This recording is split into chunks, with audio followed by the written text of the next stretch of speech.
welcome to a special edition of the Northern Ireland Women's Football Show. As you're probably aware, the Northern Ireland Women's team are currently out in Spain, getting ready for 3 massive big friendly games over the next few days. Colin and I, though, have been very lucky that we were able to catch up with a couple of the players from their training camp in Spain. First of all, Colin caught up with Abbie Magee, and I was lucky enough to chat to Sarah McFadden. Here's what the girls had to say when we spoke to them earlier on today. Welcome back to the squad. It's good to see you back on board once again. In terms of the actual layoff yourself, obviously you know it's a long process in terms of physically recovering. Emotionally, how was that sort of period been out of the game? Yeah, it was tough because I'd never had an injury before. I was always fit and healthy. And then to be hit with this was quite hard to take at the start. But again, having a couple of us out injured was really helpful. Obviously no one wants to be injured. But having each other was great motivation for each other to keep pushing on and working hard. Were you surprised when you were called back into the squad? Yeah, obviously I was surprised. But I'm happy, obviously, that, Kenny's trusted and picked me to be here. Unfortunately, in terms of squads, some people get brought in, other people have to drop out. Have you spoke to any girls who unfortunately have had to miss out on this occasion? No, haven't. That answers that very simply. Okay. In terms of the actual games coming up, obviously 3 different standards of football we're going to come up against. The probably easiest ones probably look at is the Faroe Islands, with the good results against them. However, I'm sure Kenny does one complacency set in. So what way has he been approaching that particular game? No, definitely not. We can't be complacent. Yes, we've beat them before, but every game's different. There's been times that, they haven't beaten us, like the last game. So, they're improving all the time. So, we just have to take it like any other and play well. We can't expect to just win games now. We have to work hard and earn the win. Yeah, fair enough. Since we last spoke to any of the girls in the Northern Ireland team, it's been announced that obviously the England game next month will be or in April will be played at Windsor Park. I know Sarah was on record with She Cakes magazine last month to say she would have preferred the game at Seaview because she thought there was more chance of maybe causing an upset. Have you any personal preferences to? Obviously, it's going to Windsor, but do you think that improves our situation, or what's your feelings on that one? No, I think it doesn't matter where it is. Obviously, we're going to benefit from playing at Windsor because hopefully we can get more crowd in. That's obviously going to help us. But no matter where we play them, it's just the same. Going to get a result anyway? Yep. Of course we are. You know it. Okay, listen, lovely to speak to you today. Hope you have a great game tomorrow. Thanks, Abbie. Good luck.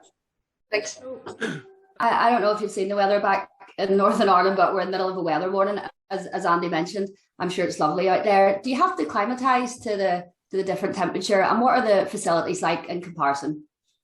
These are outstanding, just very professional environment. It's the place where we're training at, like Lokomotiv Moscow, are training on the pitch beside us, like these professional teams that play in the Champions League. So we're so lucky that we get to play in these places. In regard to the weather, it's been nice. It's been okay. It's been about 18, 19. So it's okay today, but then tomorrow might be hotter. And I think, to be honest, I'm part of a squad now that are fitter than they've ever been. We've got a bunch of girls that are some of the fittest athletes that you've seen against the games when we play Ukraine, Austria. We can compete with those teams. And I think when we come to hotter countries now, it used to be in the olden days, after about 10 minutes, we've knackered.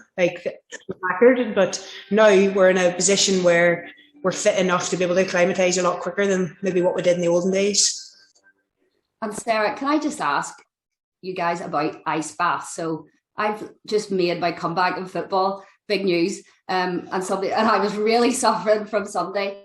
And ice bath, apparently, these are great, and I tried to put my feet in, and just a basin full of ice, and it was agony. So would you guys get in a full ice bath to help recovery? Oh, yeah, absolutely, yeah. It's because we're all so driven now. Every tiny little thing that we can do to make us better the next day, we'll do. So, yesterday, the pool here is absolutely freezing. It catches your breath. But all the old girls were in the pool swimming because we thought maybe this will help us, that little 1%. And it's just loads of little things now that if it's any little advantage that it can give us and make us better players, we're happy to do it. So, absolutely. You'll have to send me tips. And I know obviously you guys are so busy with training and everything, but downtime is so important. So what do you guys do in the evening? Would you play quizzes or? We've got a really good group of girls. Play a lot of Uno. Like it's funny because all the old girls, we play like the Switch and stuff and play things like Mario. And at the minute we haven't really had that much downtime at the minute, but we've got a really good group of girls. We play pool a lot, table tennis. We just all get together and we do tournaments. We've got like, because we've got such a close knit group, like I'd happily sit and play with the young'uns, like would go play pool together, or like if they want to come play with the old girls Uno, like it's a really nice group that we've got time to just play games and enjoy each other's company, so that helps a lot. I'm sure that really helps with the team bonding and everything, and you take that back out on the pitch. Who's the most competitive player when you're having these competitions and playing pool? Who hates to lose more than anyone? Mr. Callahan is anything you can do to cheat, like even when people go out, and so like sometimes when I go out I like to go to bed early, and she'll say, Matt, do you want me to take your place? Do you want me to take, I'll play for you. So she's definitely the most competitive and everything. Marissa then's the one to beat.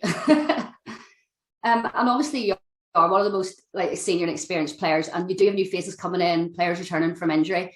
Do you take on kind of a mentor role? Would you put your arm around them, and if they need somebody to chat to? Oh, absolutely, because like I whenever I done my ACL, whenever I return to sport, I know how much pressure situation, especially coming into Northern Ireland, because when you left the squad, you were this player that was like the starter. You were the player, like I think Abbie Magee, the last game she played for us was against England, and she was absolutely outstanding, man of the match.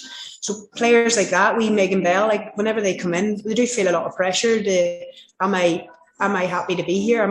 Should I be here? So I'm very much like straight away, I'll make sure that they feel okay and that like they're happy to be here and training and stuff, just trying to make them more relaxed, because it's very high intense. The squads they left were a completely different team than what we were then. And I think it's just trying to make sure that, yeah, you belong here. And at the minute you might not know as much as like in the playing style things that got there, but as long as you stay in and as long as you keep humble, like you're going to be absolutely fine. And I think for us it's a lot of just keeping people, because we need every single one of us. We need all 35 players like over this next year, because as you've seen before the playoff, how many players get injured, and we just need to make sure that everybody's in the right mindset and everybody's in the right place to step in when needed. And I think that's one thing that I've just, over the years, I've sort of realised that people just need a wee arm in the shoulder to say it's okay, like just relax and play. And I think I like that role. That's something I've always done. And I always think I wish I had somebody that was like that with me, because it would have made me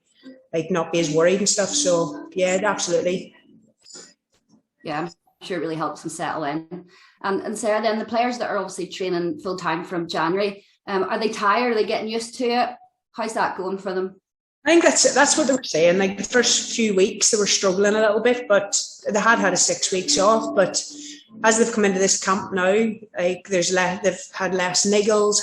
But there's a lot of science behind everything we do. So like the girls are monitored physio wise, doctor wise. So like in the morning we get like wellness checks, things like that there. And I think that sort of stops anything progressing. So if somebody's got a niggle and they think it could get worse, like that's dealt with then and there. And I think that's really helped with the girls at home. They've got a really good system in place to make sure that everybody's in tip-top shape. And if they are really, really tired, they're not training on it and making it worse. And that's meant when they've come into camp now, like I don't think anybody even went for a massage yesterday, which is unseen and unheard of. And it just shows how much more professional we are and how much better everybody is getting and how much fitter everybody's getting. Sarah, thank you so much and good luck with all the games. Enjoy them. Thank you.